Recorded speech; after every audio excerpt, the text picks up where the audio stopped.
The role of fatherhood is in a massively historical moment. You need to be proactive, and proactive about learning and understanding what's happening. Get invested, get curious. That's step one. Get invested and get curious, both about the actual process of pregnancy, but then about your own development and your relational development. What's a skill for a father to start honing in on? Find a mechanism to code switch and be present for exactly what's going on in front of you. So basically presence practice, right? There's just so much work to be done. There's so much love to be given and received, and men, and I really do see dads at a highly leverageable position to make an impact, right? It's a power seat, man. We need our fathers courageous. This episode of Sacred Sons Podcast is brought to you by Vivo Barefoot. Let's walk in a good way in the natural world that surrounds us. Vivo Barefoot is the official shoe of Sacred Sons. And Vivos are more than just amazing footwear.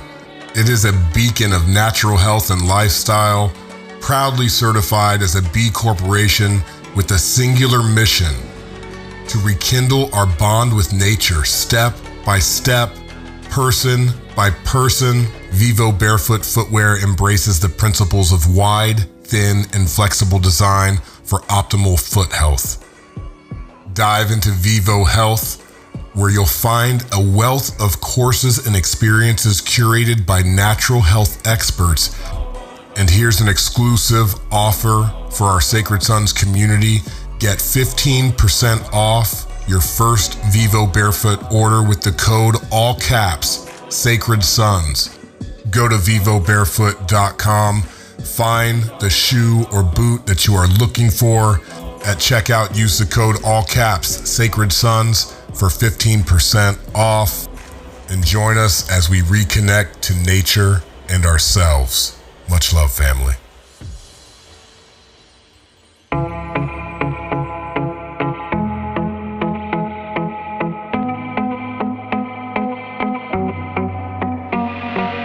Peace and blessings, soul family. Adam Jackson here with another episode of the Sacred Sons Podcast. Brothers and sisters, Father's Day is approaching. Let's talk about it. Let's give the dad some love. Let's tune in to a potent conversation on fatherhood with today's guest. His name is Dan Doty. He has been in the work, as we like to call it these days, for a very long time. You may have heard of him from EVRYMAN, from MeatEater, even back in the day. Back in the day. He's been in it back in the day, and he's still at it. And one of the things I respect about you, Dan, is the consistency at which you show up. I really see you as one who is showing up in service, not only for your family, but for the brothers who are out there, for the fathers who are out there. So with that, our guest today, he is the host of the Fatherhood Unlocked podcast. He's an executive coach. He's building a community for dads, and he is a rite of passage hunting guide. Please welcome Dan Doty.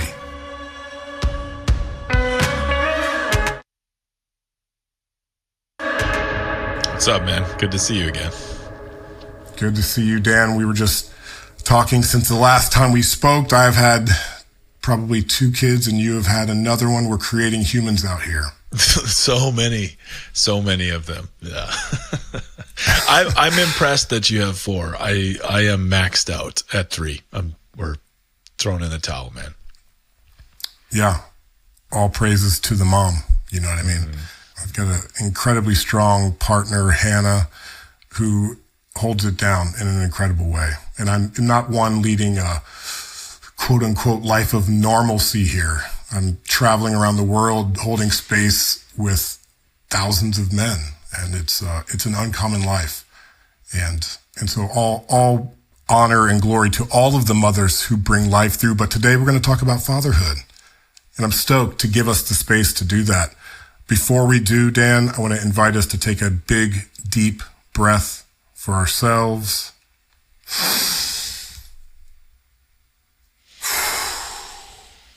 inviting all of the brothers out there, take a big deep breath for yourself on this beautiful day.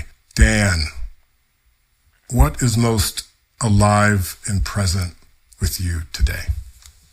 What's most alive and present is, so I'm sitting looking at outside my window of Penobscot Bay, a small bay of the larger Penobscot Bay on the coast of Maine, and the sun's out here in Maine. The leaves are just popping, right? So there's like this brilliant electric green happening, and the water's calm, and I've been sitting here all day in full production mode on a course that my entire sort of passion and the confluence of my life is like perfectly coming to a point to create, which is all about helping expecting dads get ready for the biggest adventure of their life. And that's kind of what I've done with my whole life, is take people on adventures, specifically men.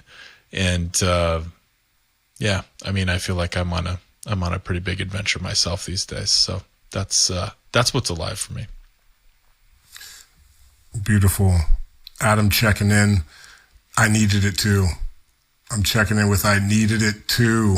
And, you know, there's not a lot of it out there, meaning like the initiations into fatherhood, the circles to just share our love, to share our fear, to share the depths of what it is that men go through. And so there's really not a whole lot of acknowledgement there, is there? Yeah, there's not. At Sacred Sons. Yeah, at Sacred Sons, we weave it in. We have father councils in our membership and at our events. But broadly, this cultural initiation for fathers. And that's why I love that you're bringing it through in this way. And so I would like to just begin in asking you, what was your initiation into fatherhood? Yeah, good question, man. So I was, it's almost been 8 years. My oldest son is, he'll turn 8 in a month, exactly a month, actually. You know, I always wanted to be a dad, and it was always this really clear outcome in my life. I fully expected and passionately pursued, you know, becoming a parent. And, I did a lot of work beforehand, right? Not specifically around fatherhood, but I had been, you know, engaged in men's groups for 8 years prior to becoming a dad, and, you know, had several therapists and done plenty of plant medicine, and, you know, walked a path really from, I guess, when I was 26 and on, of some real intention, you know, and really kind of got after it in terms of learning about myself and different things. And then I met my wife and we got married, and very quickly, you know, wanted to begin having children, and we did. And, you know, I didn't have any specific prep other than like what the midwife that we hired, right? Like we had a couple classes with her, and, you know, my wife was the one taking the lead, and she found some books and recommended some books, and we read some books together. And, you know, I don't think I thought about it that much, right? I mean, I did, but it wasn't like this most proactive front of the mind thing, right? And then it happened. And then like immediately I realized how unprepared I was, both for the lows and the highs, man. Like my son's birth, the first birth that we had was like out of a fucking movie, man. Like it was a long, you know, 30 some hour labor. It was intense. We got transferred to a hospital. We started at home. Just, you know, it was the whole experience.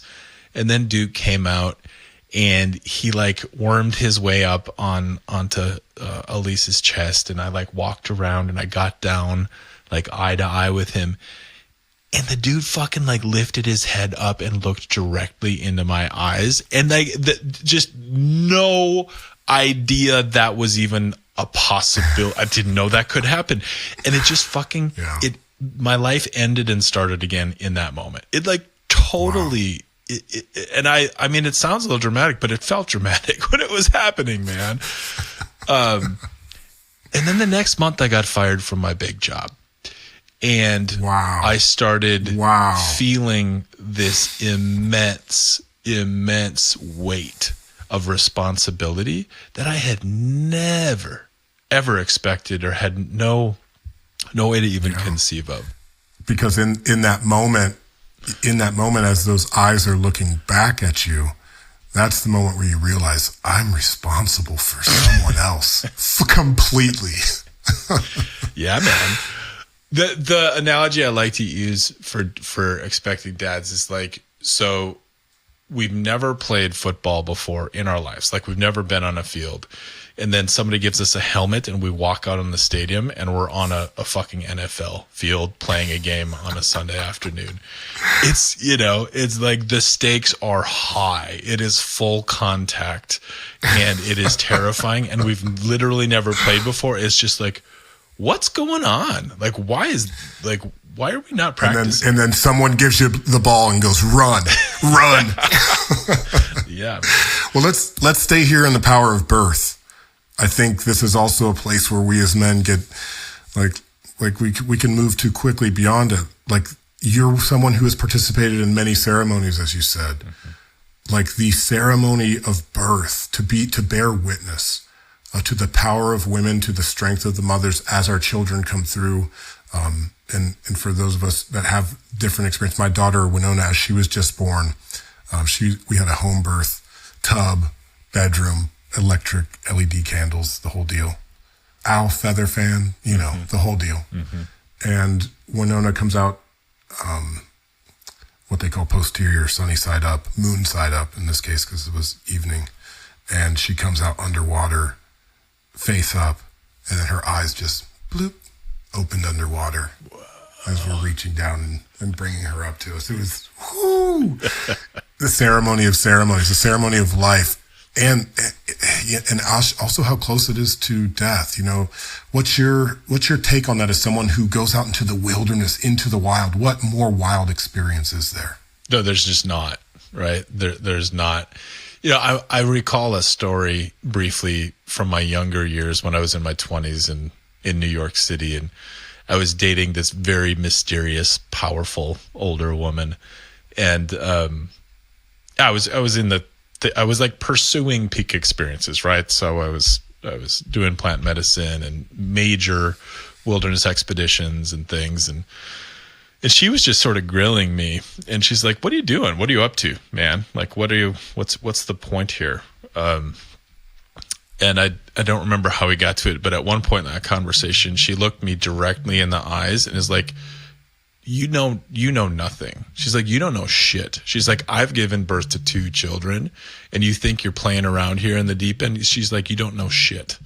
And I remember like not getting it, but getting it, like, oh, she's saying something of very big importance. And it's real. It's real. Like this last birth. So my daughter is just over 2 now. And that, I can't compare it to the other 2. All 3 births were so very different. But my daughter coming into the world was the most overwhelmingly blissful, joyful, sacred. Like my wife, it happened quickly. It happened before the midwife even got to our house. And my wife basically delivered the baby herself in the bath with candles in the early morning. And I've witnessed a lot of things, and I've never witnessed anything of that magnitude of beauty. Not even close. Not even close, man. And the veil, the thinness of the veil,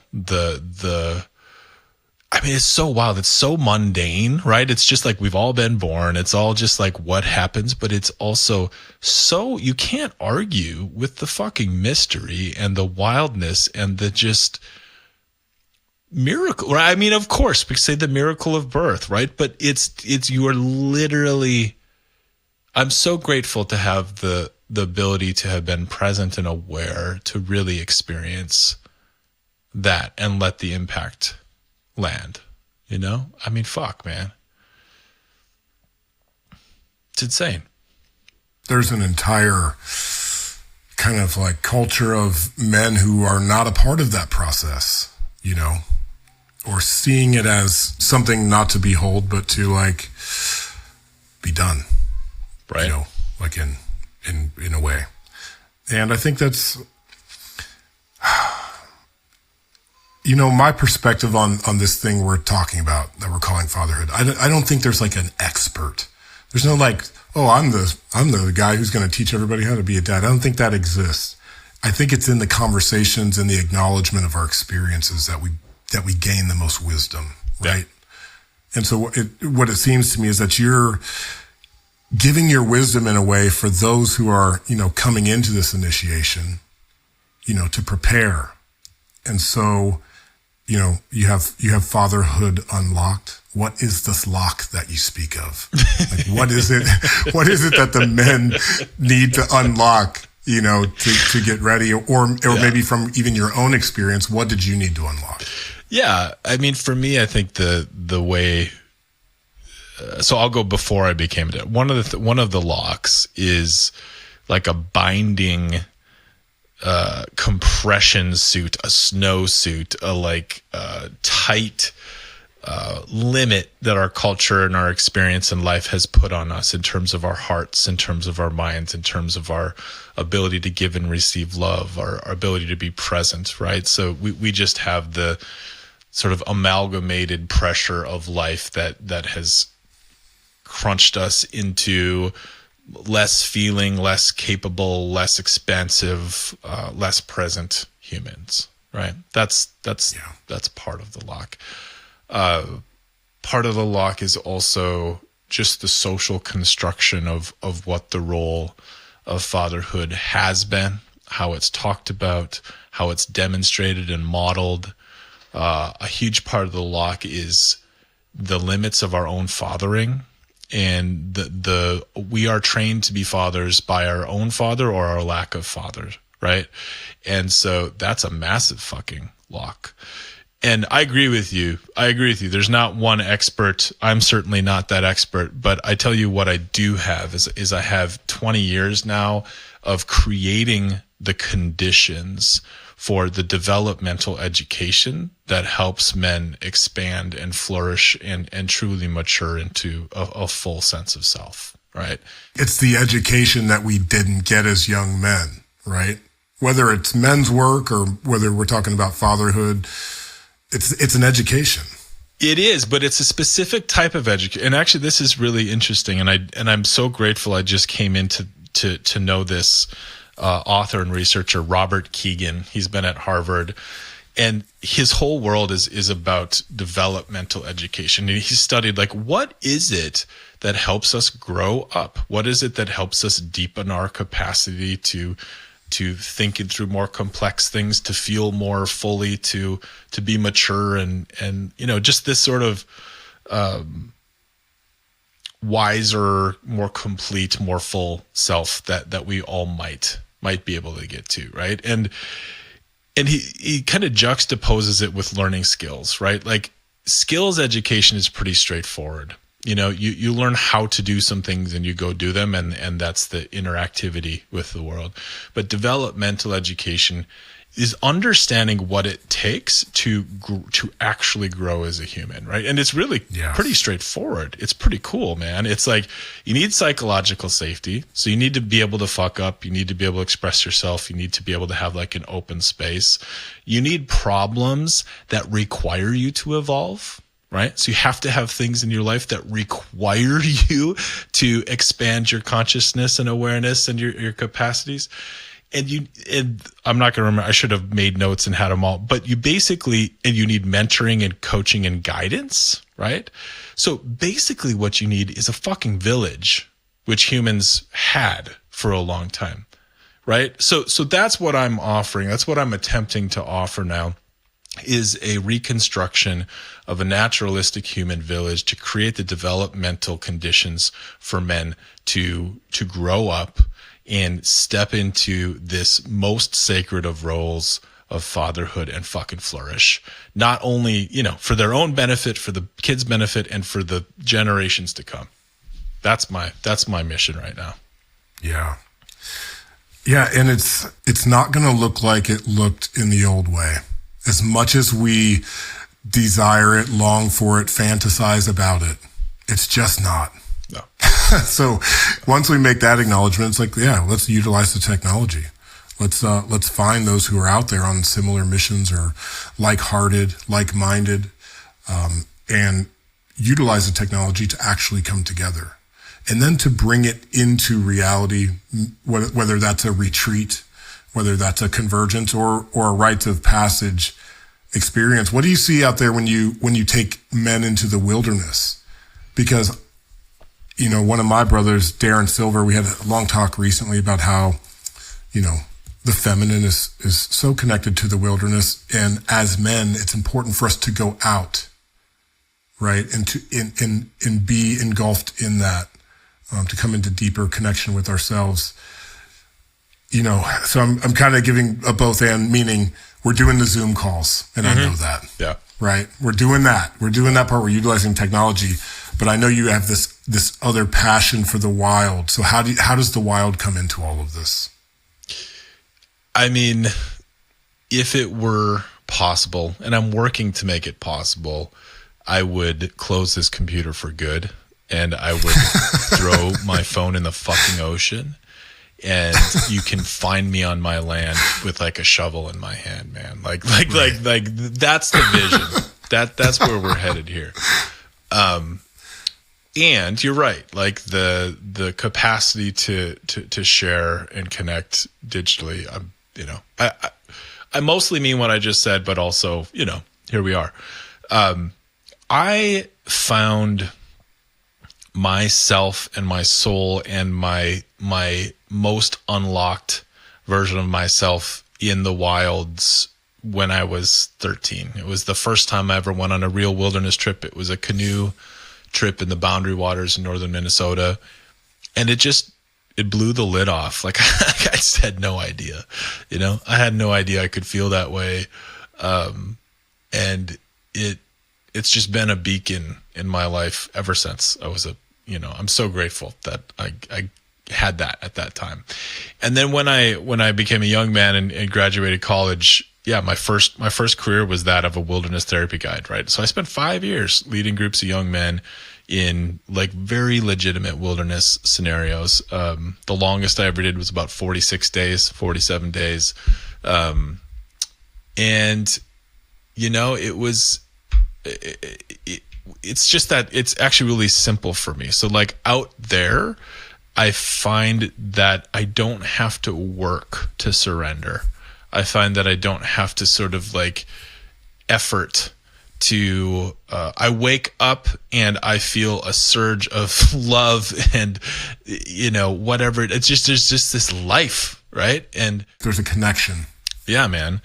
And the other places in my life where I've had similar ease in terms of opening up and connecting is in circles of men, and then as a father, right? And probably also with my wife, or with, in that one-on-one connection too. But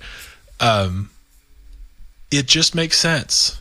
It's just always been as easy as breathing. And I had a lot of reps, right? Even as a young man. So spent 800, 900 days in nature in groups of dudes, right? So I just kind of patterned who I am. And it's interesting though. So I'm 42. I just turned 42. And for the first time in my life, I am less inclined to go away from home. I feel like now I'm just sort of saving that up to take my kids, right? Like all of the outdoor adventures, like there's some, like I run a couple hunts every year, and I still do some for myself, but literally the thing that like moves the needle inside of me more than anything is like I'm planning our first wilderness canoe camping trip with my with my family, my whole family this summer. I can't fucking wait, man. Yeah. Is it Boundary Waters? Close. So it's in Maine, but it's like a similar, it's a similar vibe, but similar style. Yeah. Yeah. I feel like I recall that you did Boundary Waters, like maybe as a young man. I did. Yeah. And then I guided there in my 20s a little bit too. Have you been? Do you know the Boundary No, Waters? I have not been. It's a part of, a brother, Kevin Calibri. He leads Passage. Yeah. And he takes a bunch of Sacred Sons guys out every year. Nice. Yeah. It's a special spot. Yeah, that part about not going out on the mission quite as much and bringing it home. Mm-hmm. Like, I think that's super healthy. I also think it's like, that's the maturing process, right? It seems to be. I mean, you're catching me square in the middle of a midlife crisis, like fucking right in it, man. Like acutely in the middle of it. Really? Oh, absolutely. But that's a big part of it. What is that like? What are the defining characteristics of this crisis you find yourself in? Well, that's an easy one to start with, right? Which is just like my inner primal compass just doesn't want to go away from home. It just wants to be there with the family on the property, like, and it's like actually painful. Right? This last weekend, I had a gig, which is kind of like a dream gig. I'm mentoring 3 brothers, young men, for a couple years, and it's this year I get to take a rite of passage trip with each one of them individually, and I took one to go do a free diving course on Catalina Island, like beautiful place, exciting, so fun, like dream job. Like it's just like, it's exactly what I would want to be doing with my professional life, like in a million ways. And just have to like tear myself away from my family though. It's just like so hard to get on a plane. But that's only part of the midlife thing. I am just finding that very little makes sense right now, right? Like what I've done to get by, how I've set up things in my business, I think luckily we've made a lot of like close to the heart and gut decisions, right? So I'm not finding myself like a long way off of like where I am authentically, but there's enough of it right now that's really destabilizing. You know, it's just like, holy shit. Yeah. What worked before doesn't now. And I don't know what will necessarily, you know? So, it's kind of wild.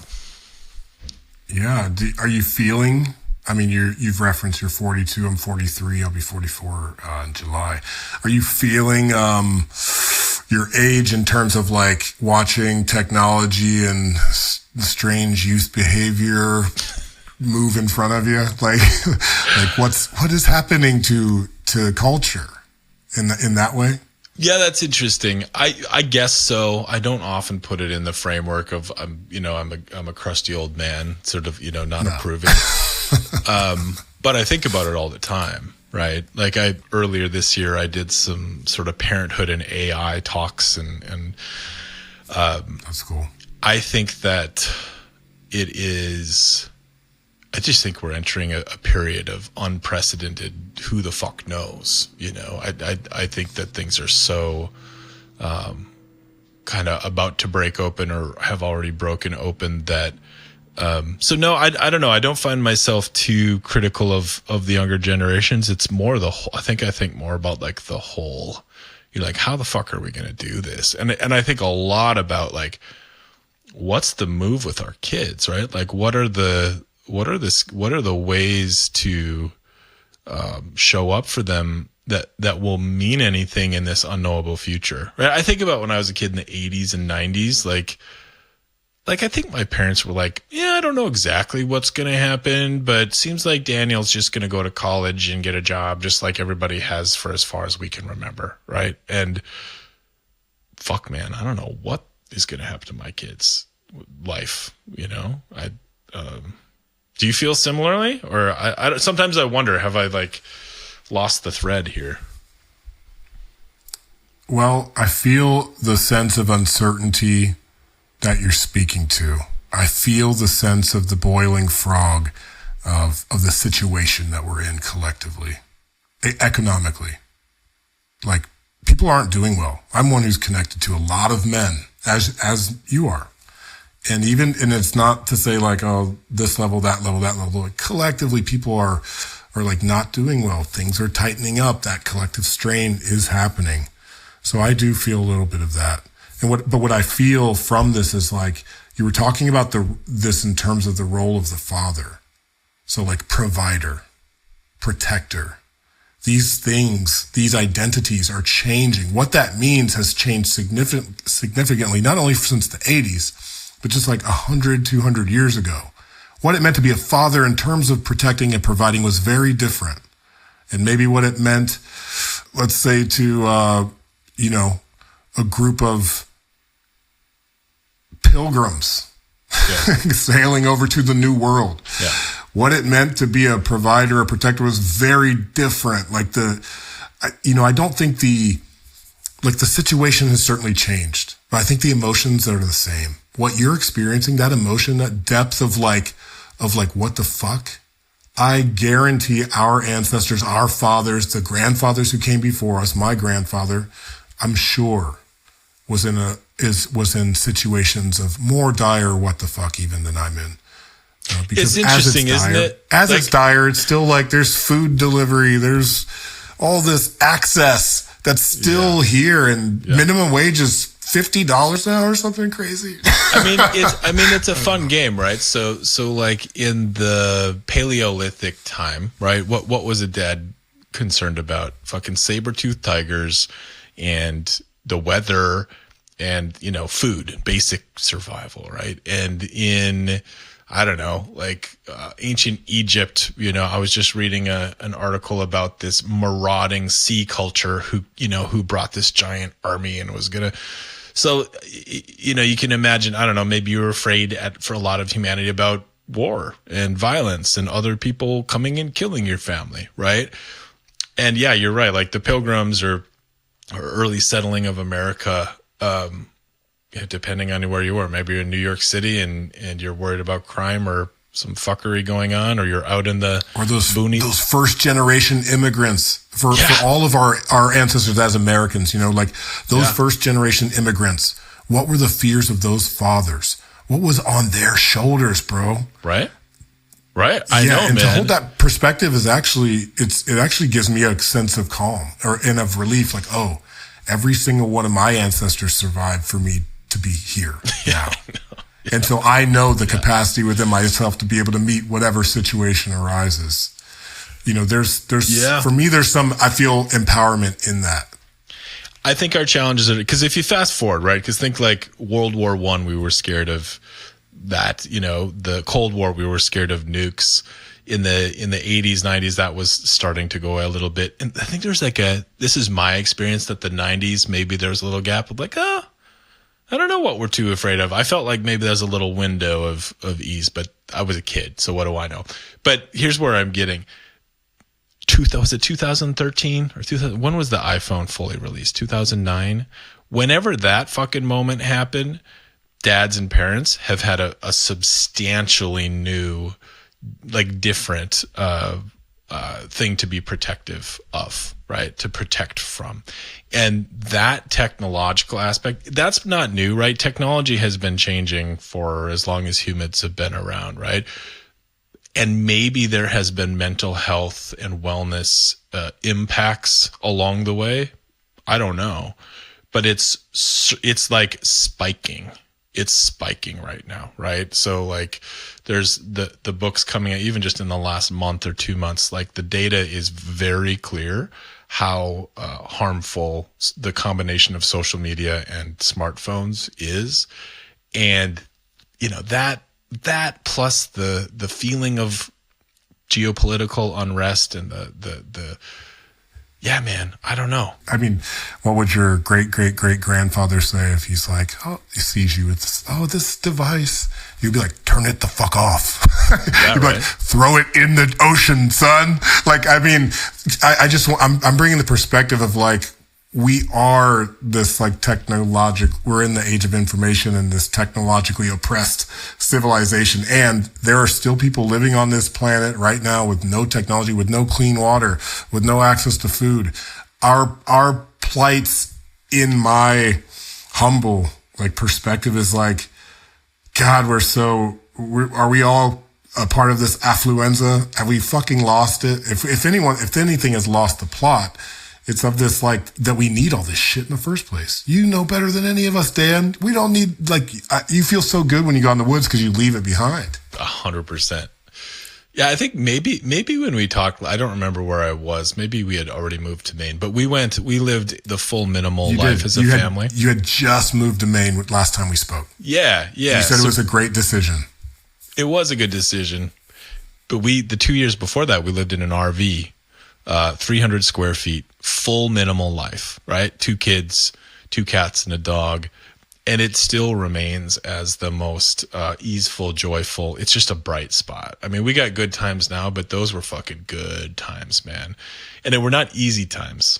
They were not easy, but it was wildly liberating. And like, it's a constant conversation my wife and I have is like, God, do we do it again? Like, do we do it again? Or how do we capture that energy? And it's so interesting because it's very obvious how much better it was to live that way. And yet we're not, we're not right now. Well, and then, I mean, the other perspective that I hold is that dream we were sold in the 80s and 90s. I was born in 1980, so I'm right there with you. This was the best time to be alive ever. Mm-hmm. We're so blessed. And we had been sold a story that we're going to get out of this life without a fight, that there is no real war, that there is no real quote unquote enemy, and that this is going to be handed to you, and that this will be easy. But we know that is not the truth of nature. We can observe nature, and there's highs and lows for predators and prey alike, right? And so why would we as human be,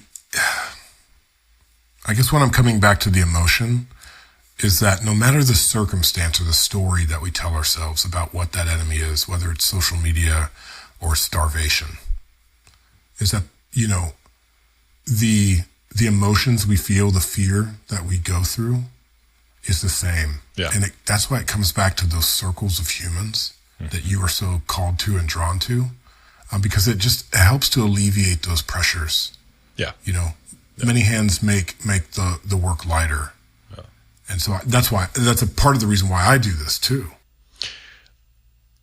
Yeah, it's the antidote, man. It's a consistently workable. There's nothing. I've done a lot of the things, and a consistent, close, trusting space. Now, it doesn't just have to be all men, right? But just really, really safe, close human community. Yeah, it's what we're hurting for. It's what we're missing, And that's, talking about being a protector. Back when I was at EVRYMAN, I did a talk in England at the what was it called, Business of Fashion, and kind of my main sort of hook at the beginning of that talk was that what the world needs protection from right now is us.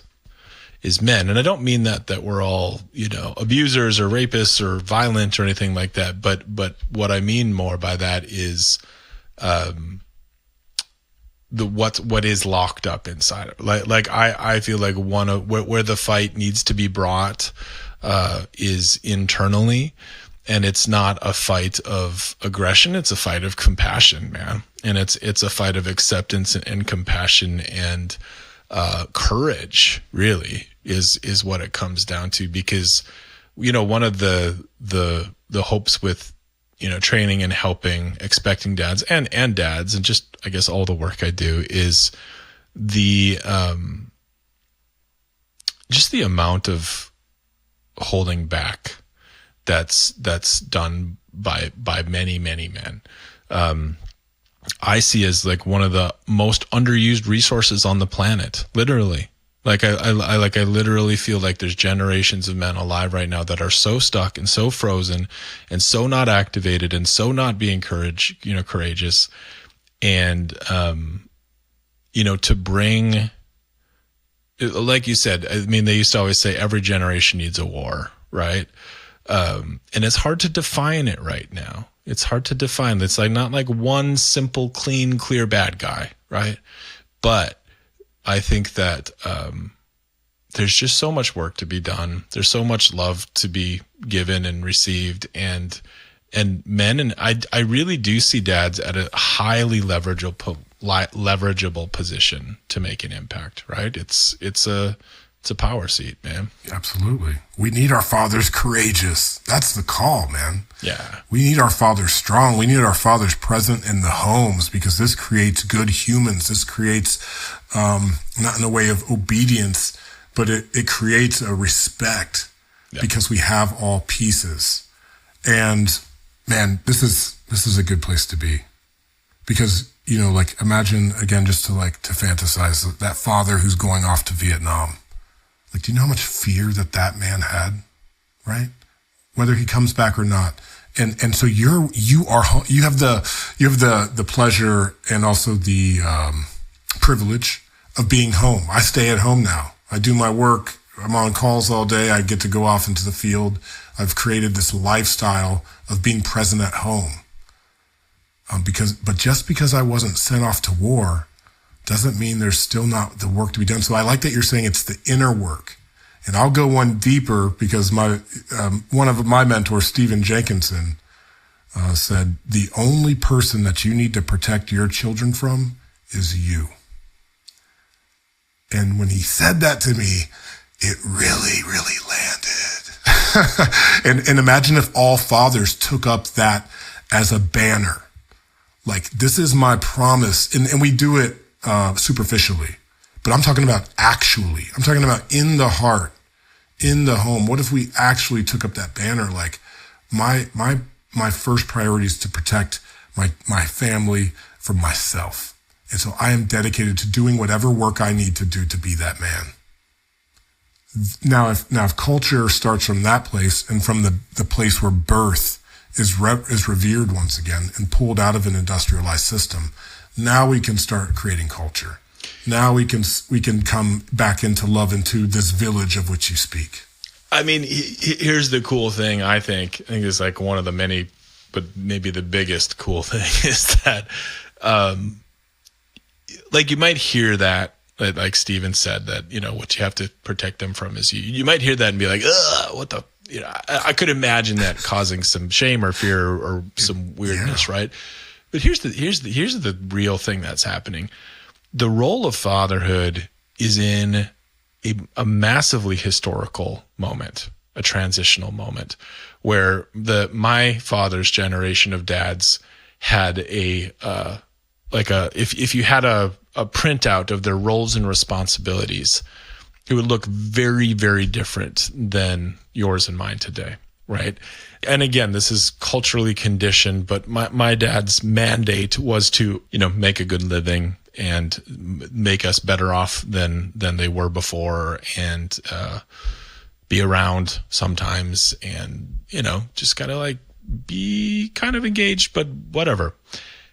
Now, this generation, not for everybody, right? But for a certain subset of the population, it is actually, let me back up a little bit. Even to be in the act in the birth, to be there as a birth, to be a birth partner, right, is historically wildly abnormal, right? It's from absolutely what radical. we can tell, right?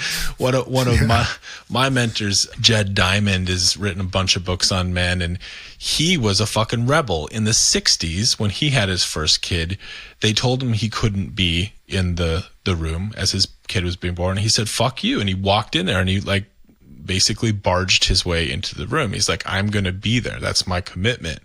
Right. And so that's 65 years ago. And, but right now we have this opportunity fatherhood asks of us our whole humanity, right? It asks all of the directions that we might bring, right? It asks us to continue probably the protecting and providing in some traditional ways, but asks us to be a very nurturing, soft caregiver.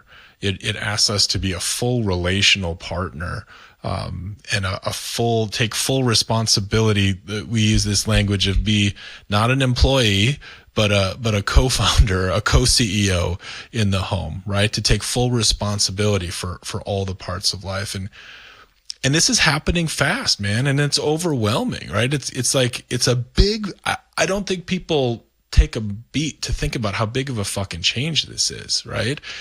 And so what do we need to protect our kids from? Getting back to Stephen Jenkinson's thought, it's our ignorance, it's our laziness, it's the trauma and the things passed on to us that we haven't healed. It's not our badness, right? It's not that we suck or we're evil or wrong or violent, although some of those might be true, but probably not. It's what hasn't happened. It's what we haven't developed. It's what we haven't done. And those are the things that, from my point of view, that our kids need protection from. So that protection isn't a barrier. It's actually an opening, right? We protect our kids by opening. Absolutely. And you nailed it. There's an ask for fathers to be more relational. And for me, with my three boys, it's also asking me to be physical, not only physically present, which is another, it's a big step to be physically present and to be there and to make that devotion and commitment, but to be physical, to be rough, to roughhouse, to play, to get low on the ground, to be humble once again. These things and these ways, you look at the animal kingdom, and then I look at humans and how kind of our postures have changed. We've lost the flexibility and the adaptability to get on the floor and roll around. You know what I mean? Like that became like not okay at a certain age, right? It becomes not okay. And so the fatherhood for me invited so much play, like so much more playfulness back into my life. And again, I guess that's tapping back into the wild, because there's no logic in there. It's just roughhouse and play, and it's healthy. Yeah. Yeah, it's pure instinct, right? It's pure primal. I just heard, maybe everybody has, because we're all plugged into the same stupid Instagram algorithms, but I just saw a talk. I don't remember the thought leader that was saying it, but talking about how moms and babies, or moms and kids, get their max oxytocin bump from cuddling, from like a full-on snug, right? But dads and their kids get their biggest bump from wrestling and playing, right? And just like cutting loose. And it's just, I'm super curious about it. I want to like look into that more and see what. And even throwing the ball. Oh yeah. When we count how many we catch in a row with my oldest son, Noah's 9. And by the way, just for all the dads out there rolling their eyes, because my oldest is 9, yours is 8, and we both have teenage years to come, which is going to be a whole nother evolution for both of us to just acknowledge it. But like when my son Noah, if we catch the ball 10 times in a row, I'm lit like we just won the Super Bowl. Like we set goals. We do think, this is a very healthy thing as a man to do. Set a goal. Let's get 3 in a row. Let's do this thing together. And like, I get absolutely lit off of it, because I give myself permission. Yeah. To do that. You know what I mean? Oh, totally, man. I'm glad you mentioned the teenage thing too. Like, I can't wait. That was what I was. That's where you're going to shine. What I was most worried about becoming a dad was the first 10 years. Because I hadn't had any experience, literally none, right? I've spent lots of time with kids from 11 to whatever and on. So I was like, okay, as long as I can get to that phase, I'll have a little bit of, understanding. And luckily it's been pretty good. But, yeah, I don't know, maybe you feel this, but I feel it's such a weird, painful, joyful mix of feelings. I don't want my kids to, I can't, it's so painful to see them grow up. Right. But it's also I can't fucking wait until Jude's like 17 and comes home from school. Like, I can't fucking wait to know him at that stage, you know? Like, oh man. Yeah. And to continue holding that vision, to know them through the uncertainty, through the life changes and transformations. And I think life is coming at us, no matter what, no matter who the political candidates are, no matter which war is happening and is having direct impact on your emotional or nervous system. Like life is always coming at us.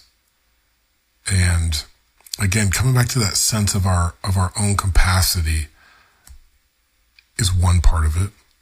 But coming back to the community, to the village, I think it's essential, because again, it's like, yeah, I just want to, I'm oscillating, because I'm like, yes, for the full vision, you know, and I'm just thinking, yeah, I grew up playing football, and then I played rugby, but it's like, well, is football even going to be a thing?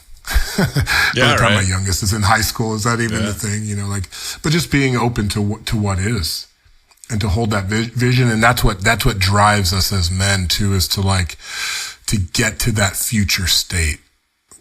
We as men, we have to look towards the future. You know, we are creating it as much as we are like kind of calling it in. What position did you play in football? I played quarterback. Well, I tell you a funny story. I was big for my age. Yeah. And so I was in 5th, 6th, 7th grade. I was that big quarterback who ran over everybody. Yeah. You know that one? I do. And then 8th grade, they put a weight limit. So I wasn't allowed to play quarterback, so I had to go play linebacker. Okay. And then I got to high school. I played quarterback freshman year. This is also the year I began my dreadlock journey, for anybody tracking my story. And when my hair got down to my chin, the coach said, you know, you can't play football. I went to a Catholic school. You can't have hair past your chin on this team. And like all my hippie friends had to cut their hair and shit. And I was like, you know what? I think I'm going to not play. And I went over, I played rugby instead. And then, this is in 1995. And then in the NFL in like early 2000s, everybody's got dreadlocks hanging out of their helmet. I'm like, dude, come on. I was just like a little bit ahead of my time in that way. But that's what I played. Yeah, I played offensive center. I wasn't nice. Mean enough or aggressive enough to play D-line, but I was a solid offensive lineman for sure. Are you gonna let your kids play football? I would. Yeah, totally. My wife might fight me on it, and she might win, but I would. Yeah. But yeah, we move forward. I want to get a couple like step ones here, and then I got a piece we can kind of start to wrap up on. But let's say there's a brother out there who's about to become a father. We get these men in our circles all the time that show up at like Sacred Sons EMX, and they're there to literally initiate themselves, into men's work. Yes. Yeah. But also they know they're coming there to get to tools for fatherhood. What's step one? What's your first piece of advice for a man who's going to become a new father? Step one, very, very, very basic next step. Well, it's a principle. I'll share our first principle from our course, which is understand that you need to be proactive right off the bat, and you have to. So I'll give you a few examples.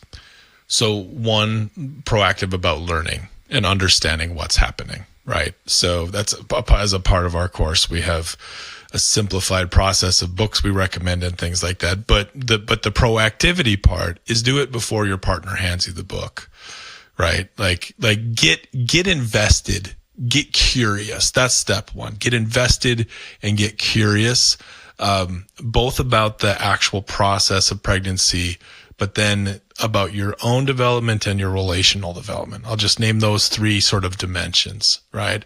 The pregnancy, birth, and postpartum ride, the inner development of your own self, and then the investment into your relationship. I know that's a lot and that's not a first step, but actually I think just the awareness of these three areas to really, really pay attention to, and the proactive nature to, that's step one.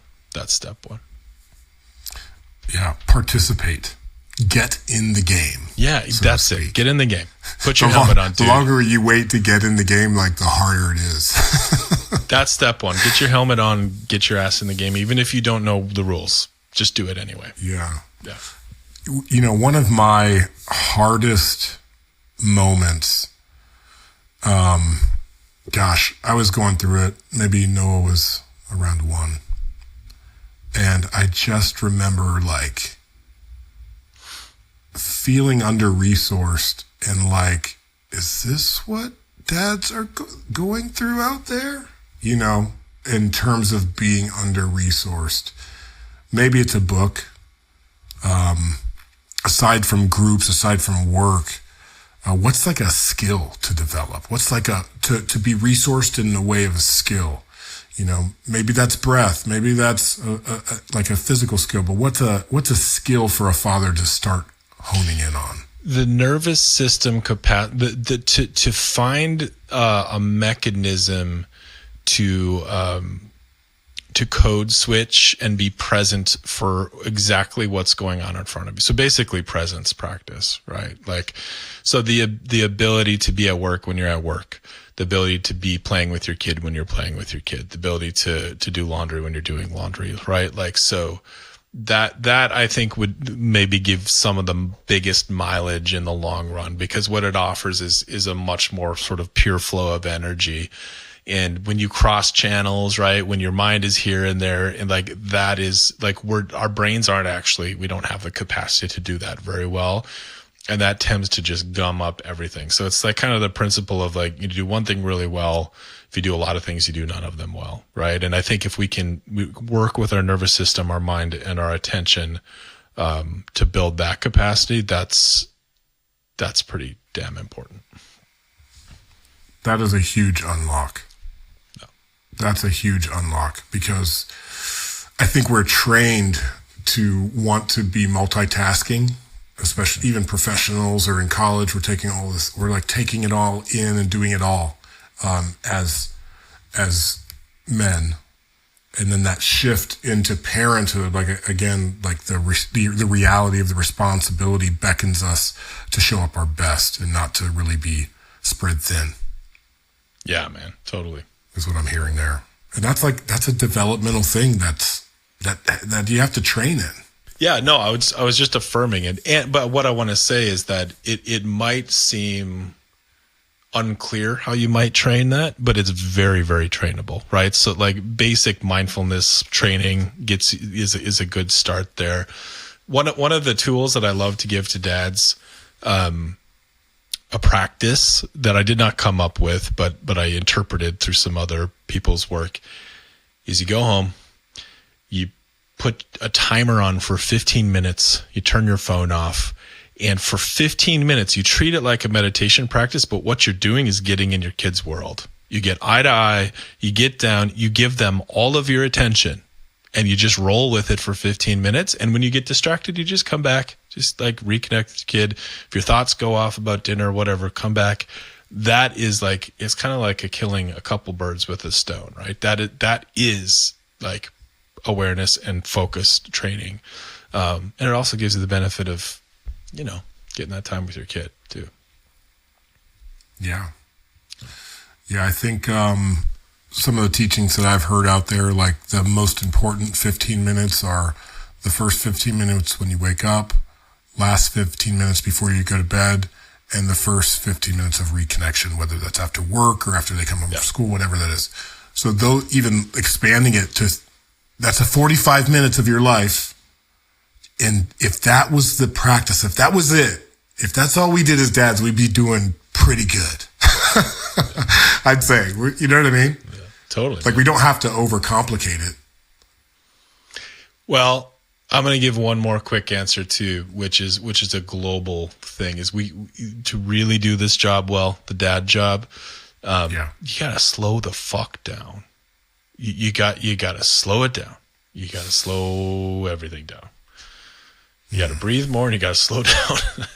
And like we're just because when you slow down with your kids, with your family, with yourself, all the shit we're looking for happens naturally, right? Like the connection and the play and the love and just all the things. Like it's not, we are overcomplicating things. We're just going too fast, everybody. We're just going way too fast. Yeah. We're doing too much and going too fast. So we can slow it down. Yeah. Wow. And slowing down, it's like, it's so funny. I gave a dad advice one time and I completely forgot about it. And then I saw him recently we went to a sweat lodge, and then in his opening, he goes, Adam gave me this great advice one time.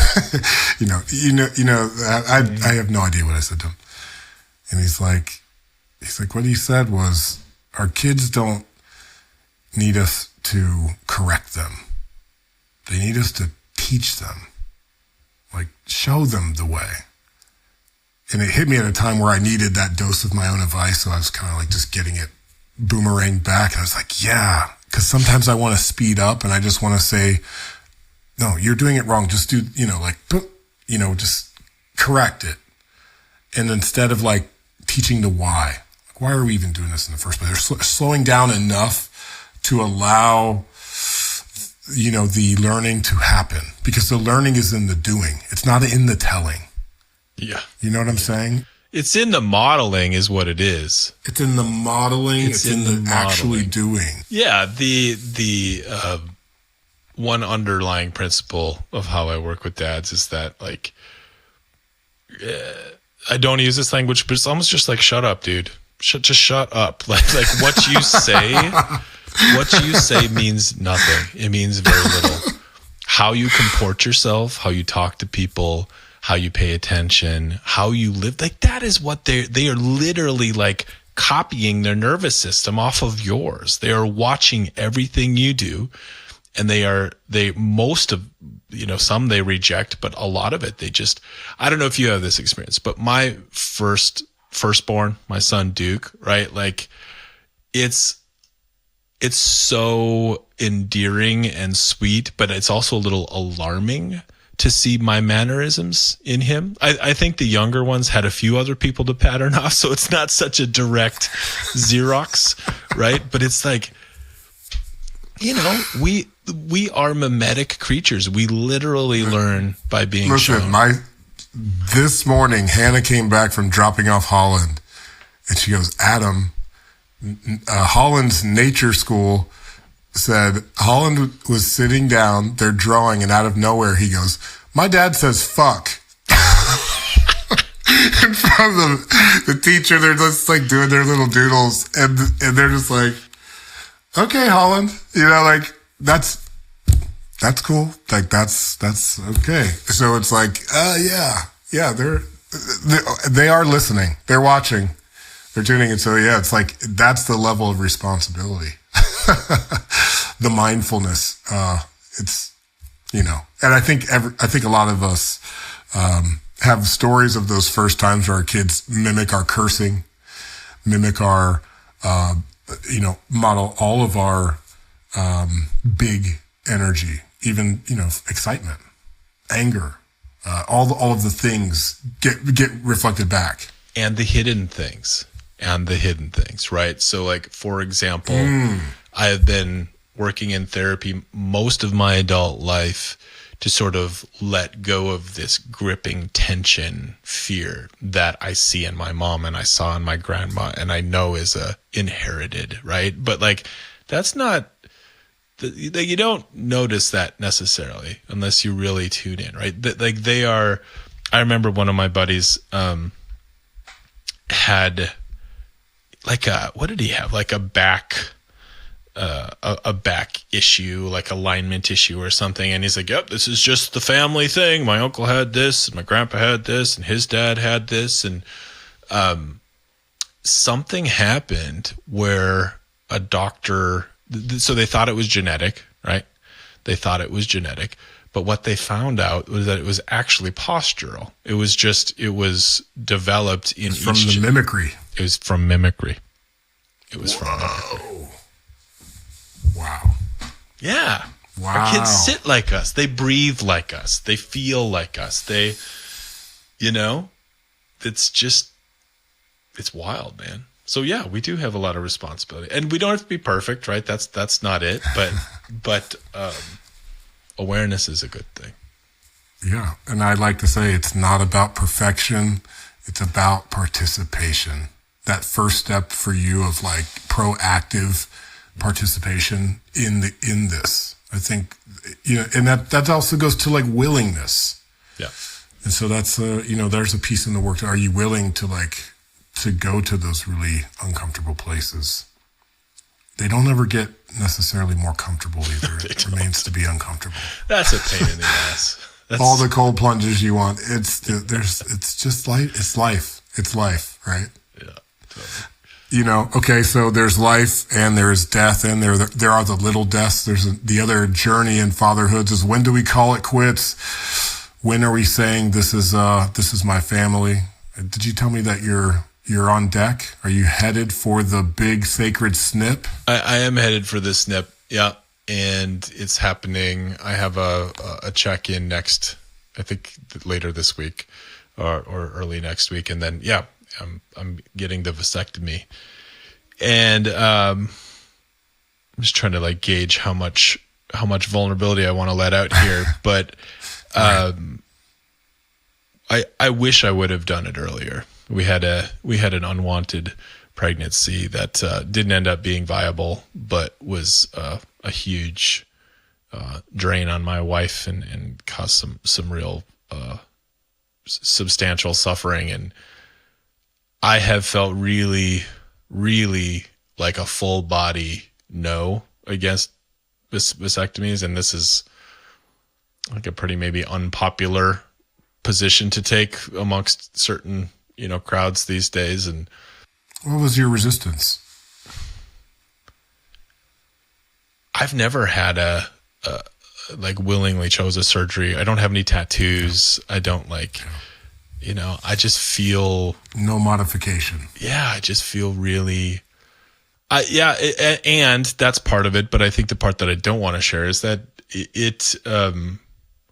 I don't want to fuck with my virility. And even though it doesn't, they say very clearly like it doesn't, but it is part of my identity. It still is part of my identity. And letting go of that and letting go of even the possibility of procreating feels like a substantial loss, a substantial death that I haven't wanted to face. And I'm ready now. I'm willing now. I feel some guilt and some shame for not doing it earlier. It would have been the right thing to do, right, in the context of the family. And I feel like I fucked up there for sure. And it was also like a really true inner truth for me, right? It took me some time to I don't know, be okay with it. And I still don't love it, man. I don't love it. But I feel you. It's fun. It's hilarious because I'm right there with you. I'm also on the precipice of that kind of step. My brother had it. He's just got 5 kids. He got it. Most of the guys that I know, men and sacred sons, are like, "Oh, dude, once you do it, it's the best." You don't have that worry and all the things. And I spoke on this podcast to Dr. Jonathan Brightboard, who's a urologist, and he's been making it a ceremony because of the weight of that, for certain men who have that level of like awareness.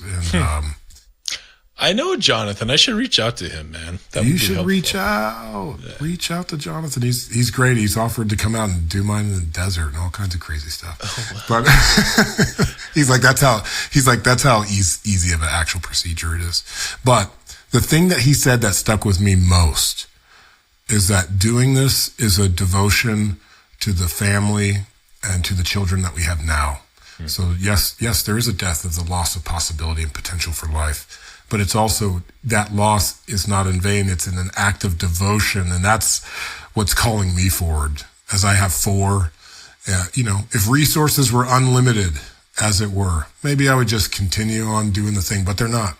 And there's a reality to holding a family as we are a part of this kind of nuclear model society. And it's like, being devoted to this, not having the I was an accident and here I am. So it's that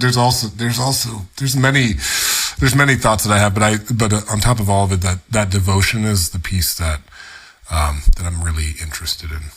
No, I hear that. And what it is for me too is for my wife, right? To fully sort of, do my part to hold the sanctity of the whole family and her health and her well-being and her level of, need to take responsibility too, Totally. But yeah, that's saturated in guilt. I wish I would have done it a couple of years ago. I really do. Yeah. No time like the present. No. All right. Father's Day. We're getting kind of into the weeds of all this stuff, but I think when people listen, when I listen back, I think this will be a good conversation. We've traversed some areas that I think are on people's hearts and minds. You have a new course coming up. It's live on Father's Day. Fatherhood Ready. Tell me about it. Yeah, it's there's 2 versions. There's a self-paced online course for expecting dads, and it covers I kind of named these categories before. It's pregnancy, birth, and postpartum preparation. So getting ready for what you need to do. There's a major sort of self-inquiry and self-transformation, personal development chunk. And then the third chunk is exercises and practices to strengthen your relationship heading into parenthood. Put a lot of time and love into this. And then we also have a group version where we're doing cohorts of guys to come do this together. It's a 6 call experience. And the first one starts on July 9th, 2024. It's going to be our first group cohort. Yeah, man, I'm just super proud and stoked about this. It feels like something that there's not great resources out there. I don't think, we won't create the perfect resource for everybody, but I feel very solid about what we're creating here. So. Yeah. And I feel solid about the necessity of it. Yeah. There's a demand for this. Yeah. And I think the demand for it is also a part of the reality of we need men to continue showing up in new and greater capacities, because that's what this time is calling out in us. So if there's any brothers and sacred sons that feel called, check out Dan's course, Fatherhood Ready. I would say if I was to go back into it, what I did is I went to ayahuasca ceremony. That's my actual truth. I was seeking for something, so I went out there and communed with the plants. And as much as that cracked my heart open and I would say spiritually prepared me for fatherhood, it did not practically prepare me. That's the truth. So if you're looking for the practical preparation, get with Fatherhood Ready. Get with Sacred Sons. Join a men's group somewhere in wherever you are. It's no longer something that you can wait on. Again, it's like the time of the lone wolf is over. Men get together, put your heads together, connect to your hearts. This is what the world's asking for. What are you seeing out there, Dan? Any final piece that you would like to leave with the brothers, with the sisters, with the fathers who are listening? Yeah, just lean in. Get, that proactive piece of get off the couch, or wherever you are. Just take that next step. That's what I'll leave. Yeah. Get your timer ready. Get that 15 minutes on the clock. Put your helmet on, man. Yeah.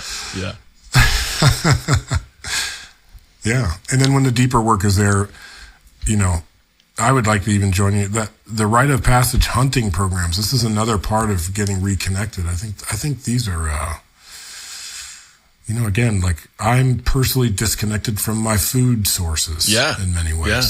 Well, I have 2 spots left, man. 2 spots for my deer hunt in Montana this fall. So just real brief. Rite of passage is a men's container, very small, 6 guys at a time to train and prepare for a first time big game hunt. And then we go to Montana for 4 days and, in the context of a well-held men's group, have a first time hunt experience and go through everything from, preparation and gear and tracking and the different strategies and how you hunt, and then, possibly killing an animal and gutting it and, cutting it up, but just the whole thing front to back. And it's one of my favorite ways to work with men because, it's a level of transformation that is very, very deep and hard to get to without that. It's a unique experience, right? You're engaging with death and life in such a visceral way. And it's just a joyful experience. Yeah. And just like kind of reconnecting this conversation when we're talking about, the men that came before us, it's like, these are the things that were required of men. Yeah. And now we pay for them to take a break from what we call our normal lives. I mean, just the confusion in that statement alone lets you know where we are as a people, as humanity. It's like, wow, this one thing that used to be a part of our actual survival is now being seen as like a week-long retreat.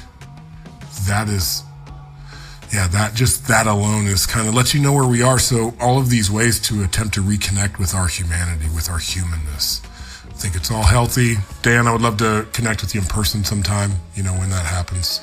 Until then, thank you for doing the work, and we'll send some dads your way.